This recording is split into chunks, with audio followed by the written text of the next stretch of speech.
lagi di Showtime Basketball, Puma terus bergerak di dunia bola basket, menarik pemain muda untuk bernaung di bawah mereka. Setidaknya ada 2 nama yang belakangan ini dikabarkan bergabung dengan Puma.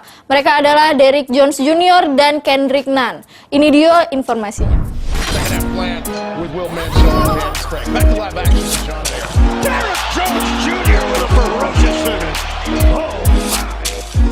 Jones Jr. dan Nunn bermain untuk tim yang sama, yaitu Miami Heat. Keduanya tengah naik daun mengingat kiprah mereka pada 2019-2020 ini. Jones Jr. merupakan pemenang kontes nombok Slam Dunk Contest, sementara Nunn rookie berbakat yang berpotensi menjadi pendatang baru terbaik. Jones Jr. mendapat tawaran dari Puma lebih dulu. Nunn menyusul baru-baru ini saat All-Star Weekend di kampung halamannya di Chicago, Illinois, Amerika Serikat. Puma berharap keduanya bisa mengangkat pamor. Kebetulan merek asal Jerman itu baru kembali ke pasar bola basket setelah vakum beberapa waktu lewat. Jones Jr. sudah bermain di NBA sejak 2016. Ia kini menjelma salah satu bagian penting Heat.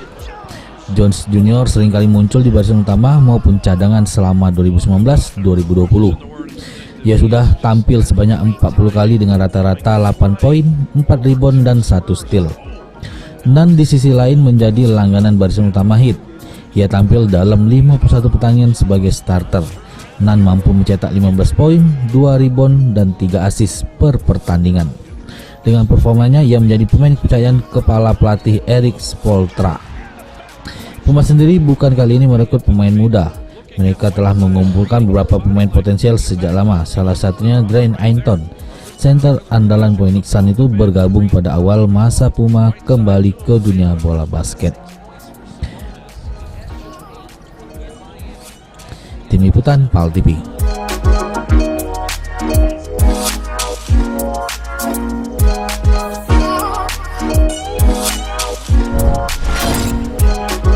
Pemirsa, informasi tadi sekaligus mengakhiri perjumpaan kita pada hari ini. Dan buat kamu yang sekolahnya pengen didatangi oleh tim Showtime Basketball, silakan bawa biodata sekolahnya ke PAL TV. Jangan lupa terus saksikan Showtime Basketball setiap hari Kamis jam 7:30 malam di PAL TV, memang punya kita. Aku Devi beserta kru yang bertugas pamit undur diri. Wassalamualaikum warahmatullahi wabarakatuh. Bye.